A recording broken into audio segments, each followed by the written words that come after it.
Hey, friends. Welcome to Dishing on Divorce. I'm your host, Lisa Lisser, CEO and founder of LZL Coaching, a boutique coaching firm focused on divorce, relationships, and life transitions. After experiencing my own divorce after a 24-year marriage, I knew I had to redefine myself. Despite the fact that I had been a litigation attorney at the beginning of my career, I'd taken a 16-year break to raise my kids, and I didn't believe that work resonated with me anymore. Nor did I believe I could find a job in that field after such a long break. So I took a good look at who I was, what direction I saw my life going, and I went back to school and pursued a master's in Jewish education.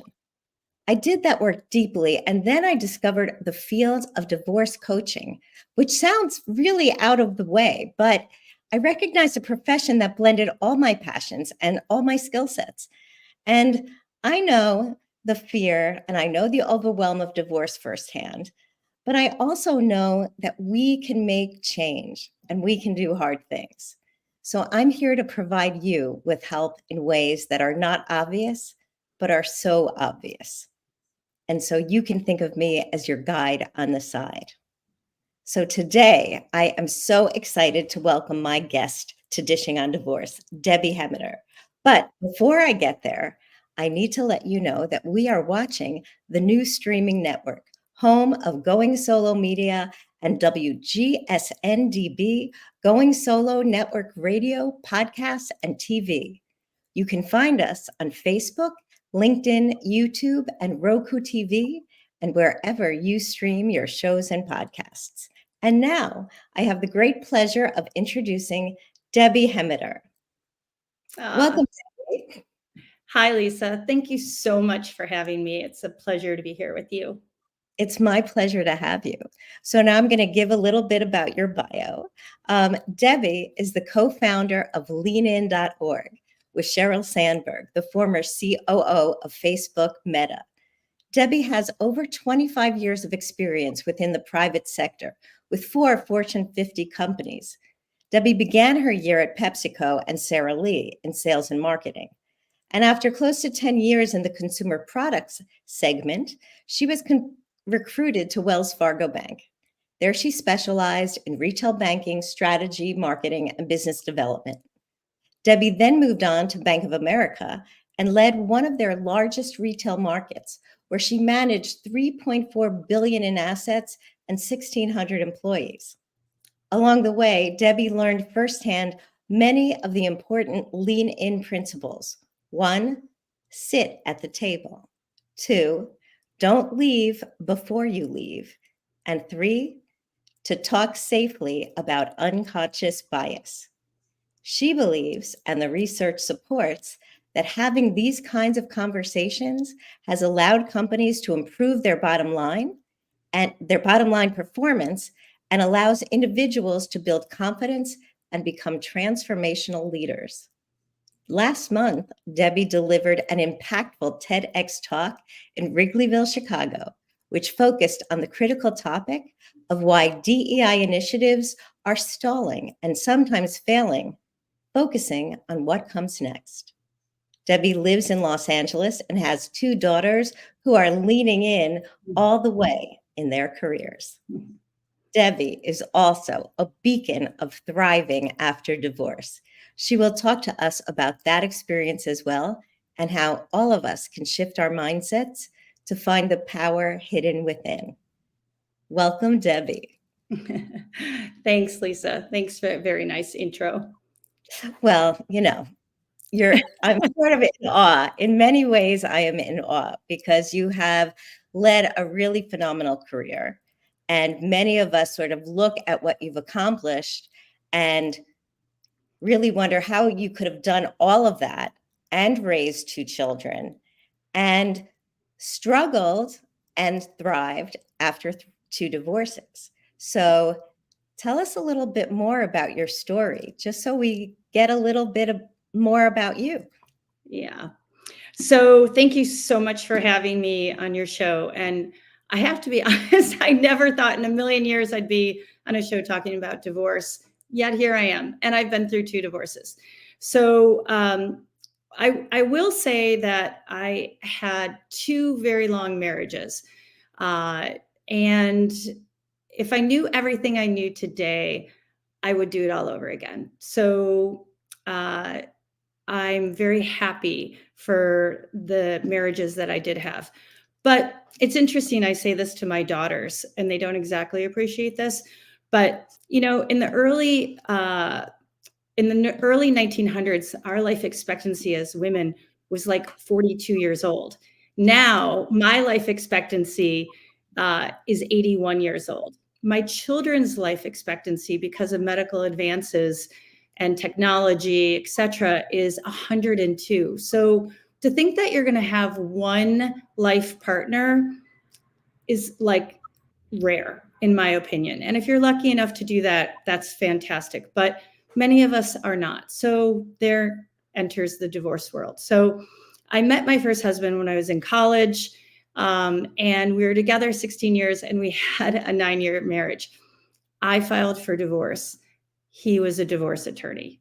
Not fun. I can And imagine.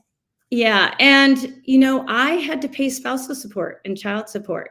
And so, as the co founder of Lean In, I work towards gender equality. And when you want gender equality, you also have to be prepared for all aspects of that. And so you have to be okay with that. And I was okay with that. My second divorce, my second husband was the love of my life, and he broke my heart. And that divorce was much more difficult to navigate. And that was 8 years ago. And I don't think I knew that divorce coaches existed. So I had a therapist, which is very different than a divorce coach. I had an attorney that I loved, because I felt very protected by him. But what I could have really used was a divorce coach, because if I write a book on this one day, which I'm still considering maybe doing, I think I'll have a chapter in it of when confident people lose their confidence, because I was literally crippled after my second divorce. Like, I completely lost my confidence. And a therapist is great for you in some ways, but I had to reimagine my future and reinvent myself, because also ageism plays a role in today's world. Unfortunately, it plays a big role. And I lost a lot of time because I couldn't figure it out.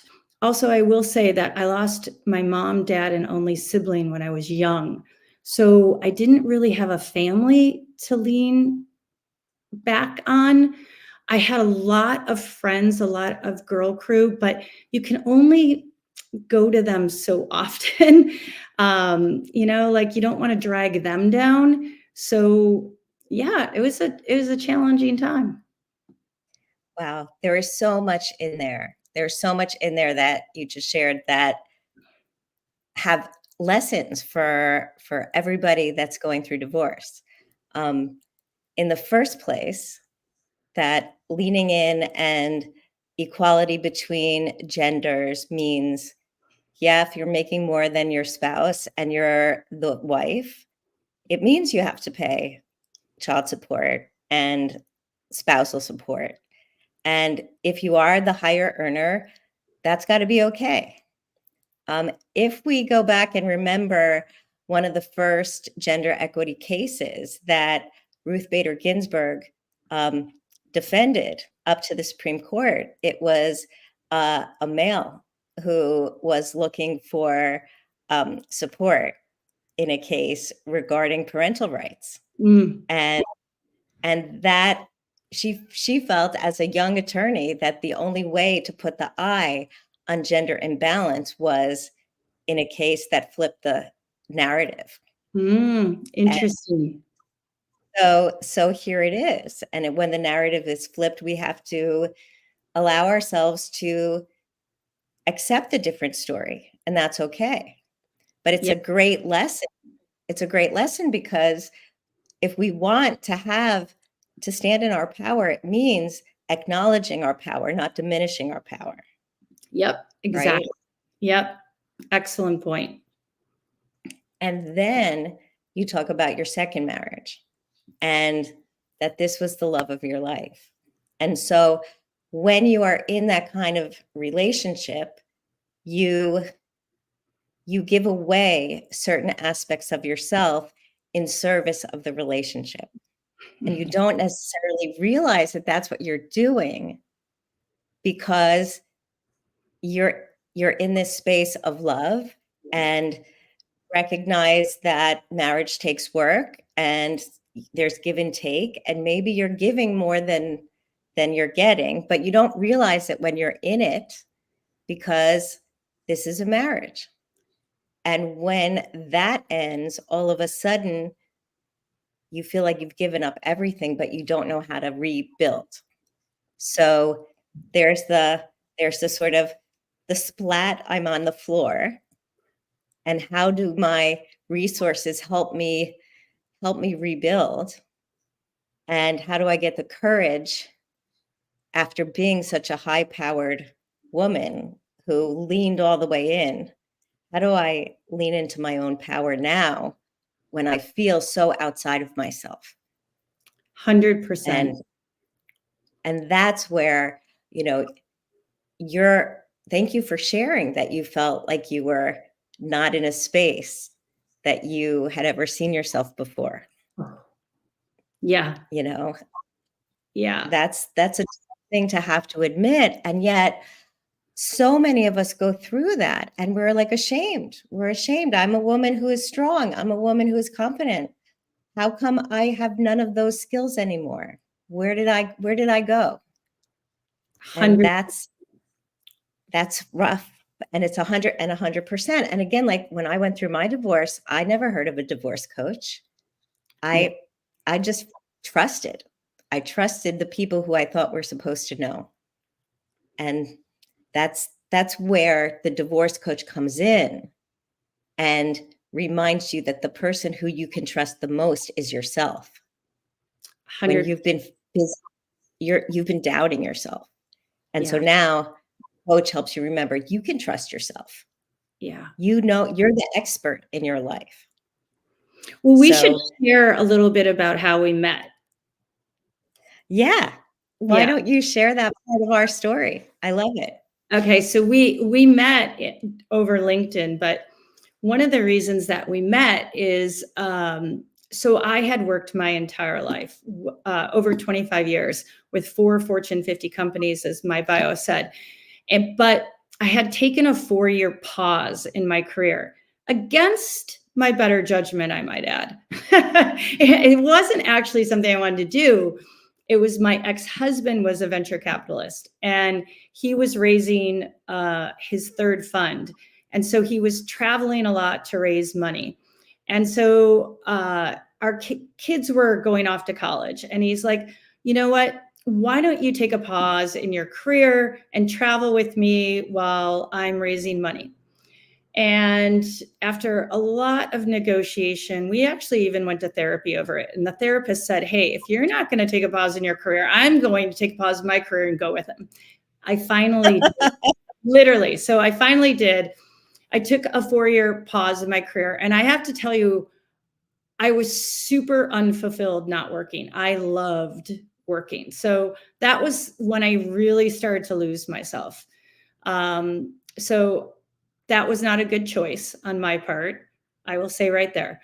But then what happened when we got a divorce is my ex-husband's attorney was like, well, you have to go back to work. And I was like, okay, wait, I haven't been working for 4 years. Well, ageism comes into play, and they resurfaced all my old tax returns and they showed how much money I made. And it was because he didn't want to pay spousal support. And he wanted to reduce my spousal support by how much I used to make.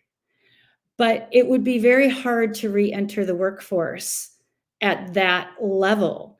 And so I had to submit to his attorney every single month what my job search was and what they said back. And it was awful. And our divorce went on for 3 years because of another asset issue. But I had to keep doing that. And it was horrific.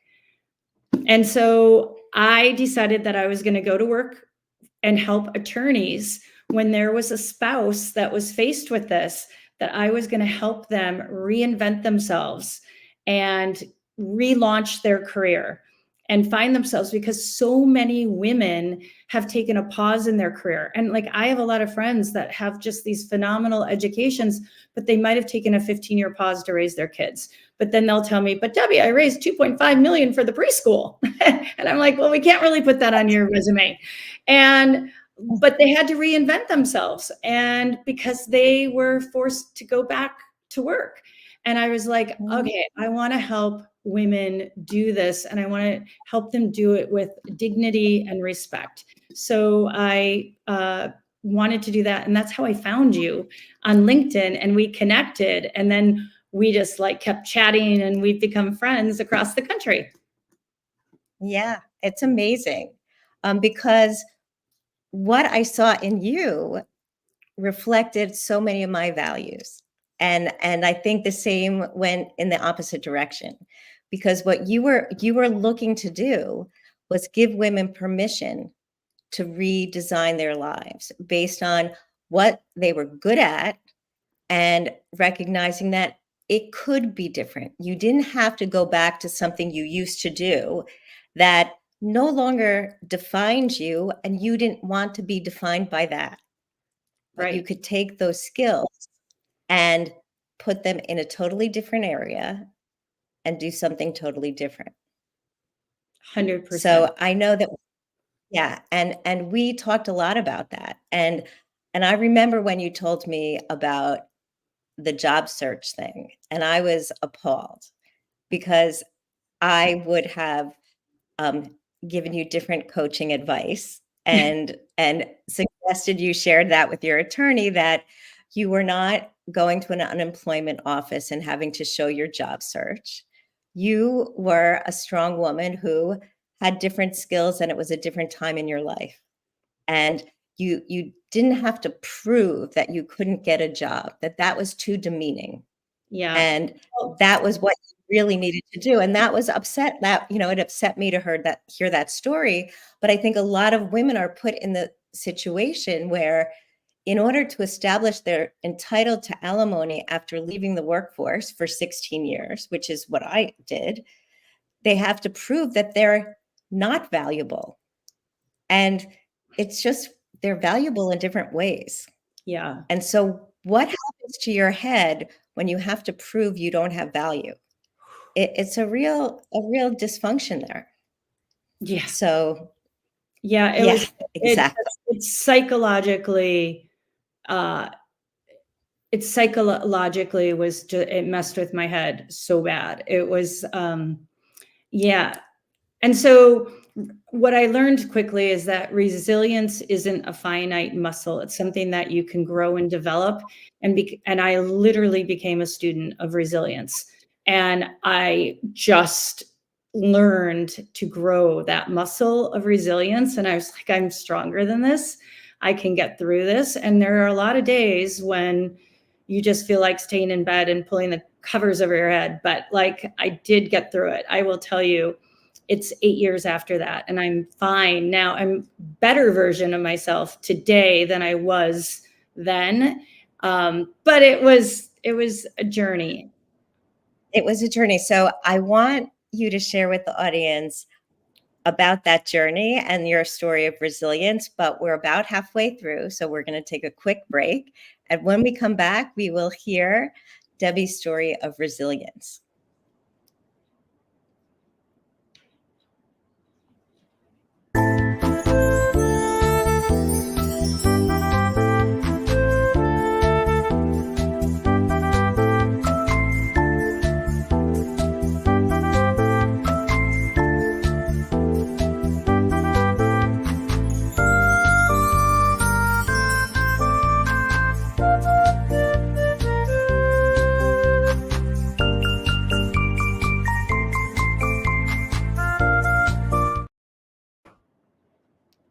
And we're back.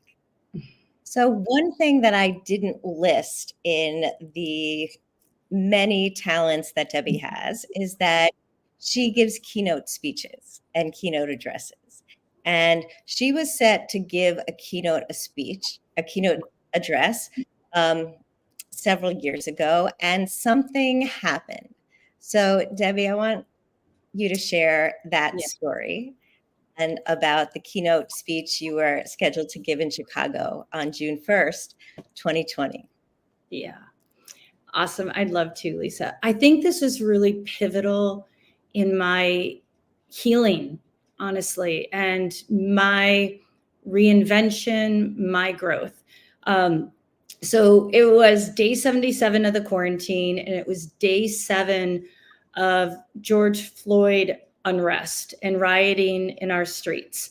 And I was supposed to be in Chicago, McCormick Center, giving a keynote speech to 5,000 people. Obviously, that got canceled, but it became a Zoom, and they wanted me to do the keynote speech over Zoom. And it was supposed to be on helping women get to the C-suite. And I was like, I really don't think anyone's super interested in that right now, with what's going on in the world. And they're like, well, what do you want to talk about? And I said, well, why don't I talk about resiliency? They're like, great, fine, do that. And so I was like, okay. Well, I'm a very private person, and I don't share my private life with anyone. And even through this divorce period of time, I was very private. I didn't share the details with anyone. And I decided it was kind of time. And I worked on my speech, and I told the story over Zoom on how the love of my life left me on that June 1st, 2016.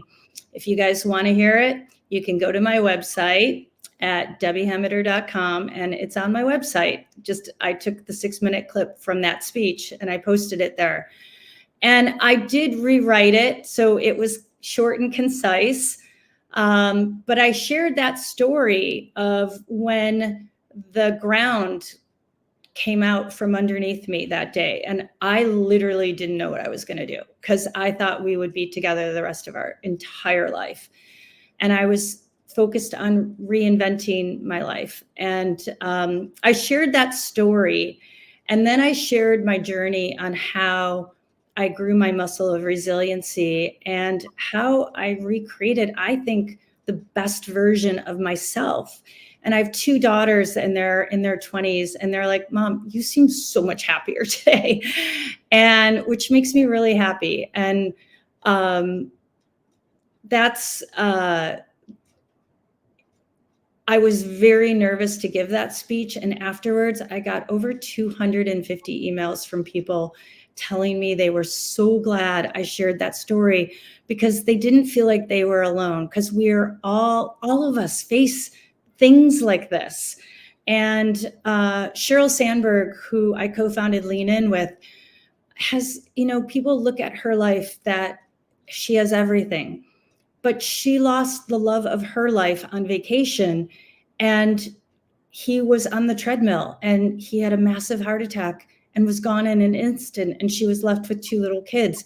It happens to all of us. And so it's, how do we deal with resilience? And Sheryl helped me a great deal, and she wrote a book, Option B, which became one of my big tools on how to grow this. And I realized that because I was so private and I rarely shared my private life, that sometimes there's appropriate times to actually share that. And all we do is we lift each other up and make each other stronger. Yeah, I love that. And you had such courage to be vulnerable. Like, part of our world, and I do a lot of reading and study of what Brene Brown teaches. And the power of vulnerability is really what came through in that speech. And what you realized was, by sharing what made you feel the most vulnerable, actually was your superpower. Because people then heard your story and it resonated with them, and they recognized themselves when they looked at you. And so that was a power. And now they weren't feeling so alone. And as soon as we feel like we know something about someone that makes them feel connected to us, now we don't feel so alone. And in life, it could be a divorce story, but it could be a sibling story, or it could be a parent story, Yeah. or it could be a work-related story. But there are so many significant relationships in our lives that go through challenging moments, and loss happens. And that's where we have to pick ourselves up, and finding and building the right kind of support is hard to know. Who knows how we do that? But Yeah. as your daughter said, after you gave that talk, you were stronger. 100%. 100%. And so often we're afraid to show our weaknesses or where we might not look perfect. Yeah. Just Especially women. Yes. yes, 100% because we women. we have to be the good girls, and we have to always do it right and no mistakes. Yeah. But being perfect is really hard. It's impossible. It's not feasible. Not not feasible. Yeah. But perfect is the opposite of good, you Yeah. know? But it's I love what you do as a divorce coach, because I wasted a lot of time finding kind of my confidence again and my mojo. Like, I went to therapists and stuff, of course, and then they'll have you dig back into your childhood and where this pain all came from, which is important. And there's a place for it. But that didn't help me get my career back on track, which became super fulfilling for me. So I'm a consultant, I'm a keynote speaker. I did just give a TED talk on a very controversial subject right now, why DEI is stalling or failing, which I probably couldn't have given while I was still at Bank of America or Wells Fargo. I'm doing exactly what I want to be doing at this chapter of my life, but I lost probably a couple of years figuring out what I wanted to do. And if I had had a divorce coach, I would have gotten there a lot faster. And that's not something a therapist can help you with. That's not something your attorney can help you with, nor do you want them to based on their billable hour rate. And yeah. So I love what you do. Oh, thank you, Debbie. But I think that all of us need to find the team that works Yeah. for us. And Yeah. we need to know who those people are. And as you said, your friends get tired of hearing your story. Yes. And what the coach does, the coach helps you get tired of hearing that story. So the coach gives you the tools to start telling a different story. And I kept getting threatened that if I didn't get back to work, that they were going to send me, and I'm in the state of California, so it can be different in every state, but I kept getting threatened that if I didn't get back to work, that they were going to send me to a skills assessment, which was like a one day, and I'd have to take a test. And they would analyze all my existing skills, and then they would therefore tell me, based on my current skills, what kind of jobs I could have, and they would impute income for me, whether I had the job or not, which they could deduct from child support. That was the threat. And that test, by the way, in the state of California cost $10,000, which my ex-husband would have had to pay, all in an effort to reduce child support.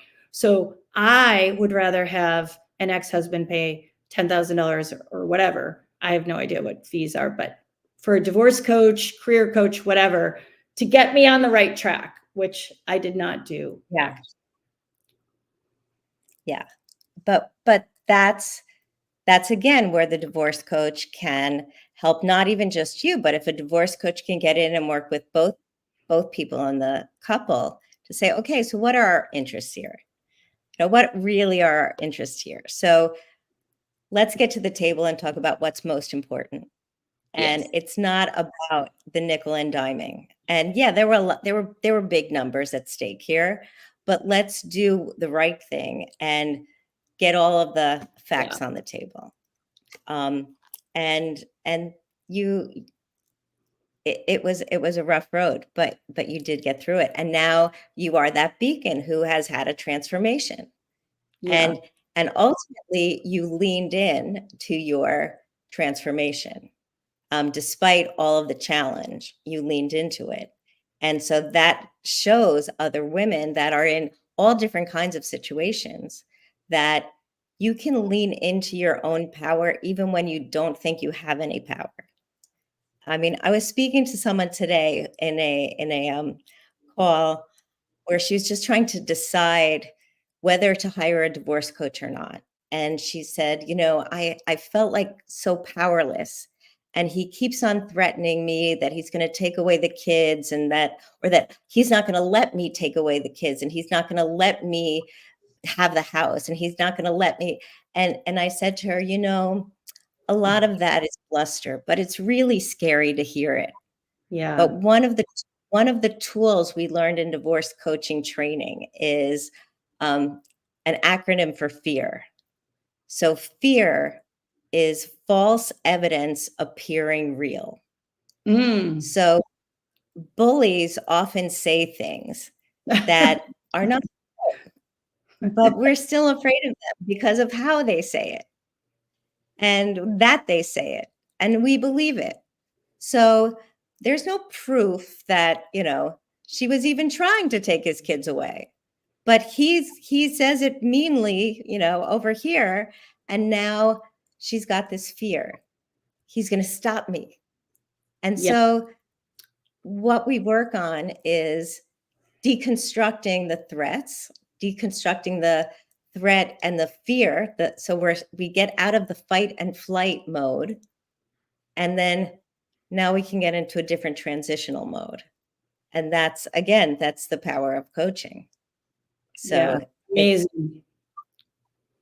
Amazing. it's really it's amazing work. And the more I do it, the I more I could have love used doing that in my first divorce since my first husband was a divorce attorney.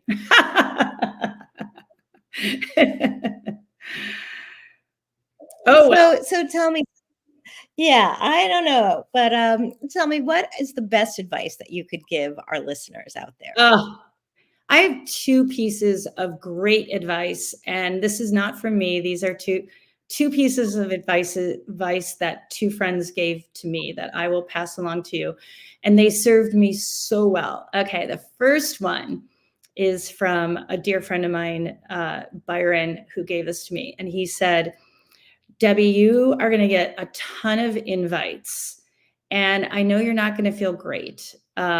And accepting of them, but I want you to promise me that you will accept every invite.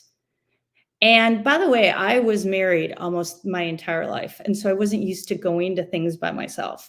He's like, go to things by yourself. And he's like, because one invite is going to open the door to so many more invites. Hmm. And Byron could not have been more right. And I remember hearing his advice in my head. And I can tell you guys, my contact list is triple the size it was before I was divorced. Like, it's just amazing the friends I have around the world and the quality and the diversity of the friends that I have around the world. And that, like, if you do one thing, do that because it will not disappoint you.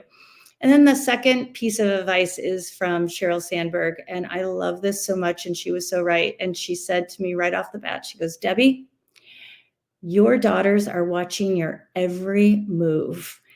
Like, just remember that you are modeling the behavior right now that they will remember when they face adversity.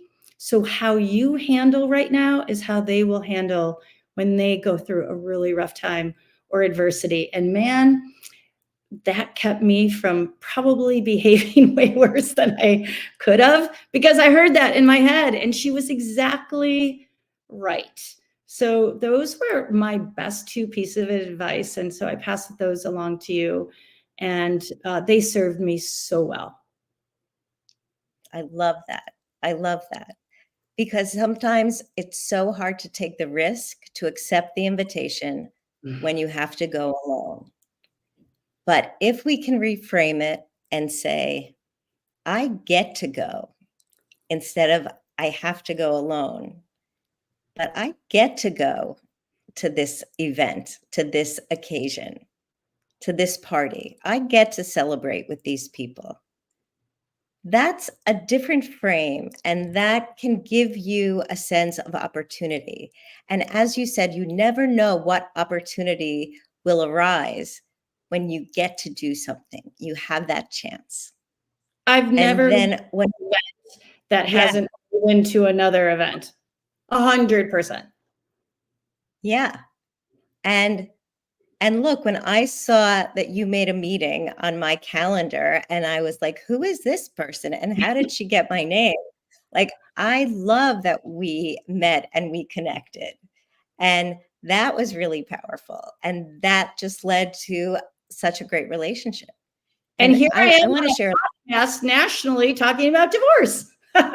Yes, here we are. Here we are. But we had another connection too, because like I have known about Lean In for a really long time. And I read Cheryl's book and I also read another book by a rabbi friend of mine who actually was a rabbi that I told you I knew who married Cheryl and her first husband.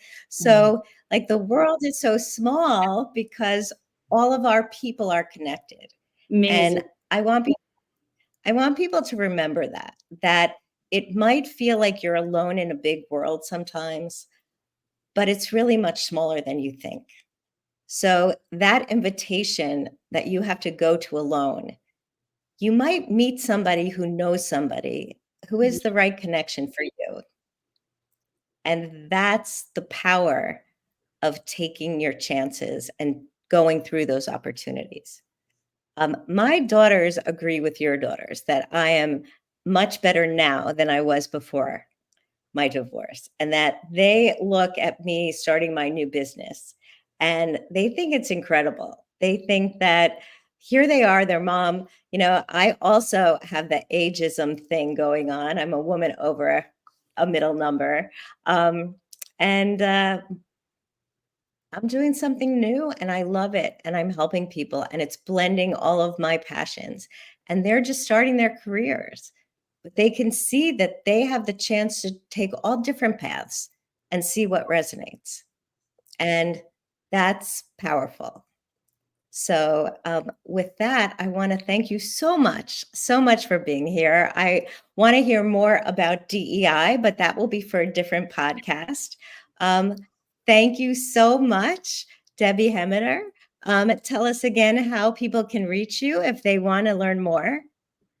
So you can reach out to me at my email at debbie@debihemmeter.com, or you can go to my website at debihemmeter.com. My speech that I did give on day 77 of the quarantine, the 6-minute clip of when I actually told that story, is on the website, which I never thought I would do. But it helped a lot of people. So I actually put it up. So Lisa, thank you so much for inviting me to your podcast. And thank you for everything you're doing for women around the world and helping them through a very difficult time. So I love what you're doing.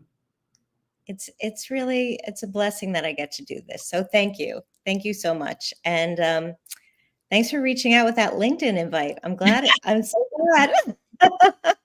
And I want to tell my audience, thank you for watching. You are watching WGSN-DB TV, home of the Going Solo Network radio, podcast, and TV. You can find us on Facebook, LinkedIn, YouTube, and Roku TV. And wherever you stream your shows and podcasts, you can find me at www.lzlcoaching.com. Thanks, everybody, and see you in 2 weeks.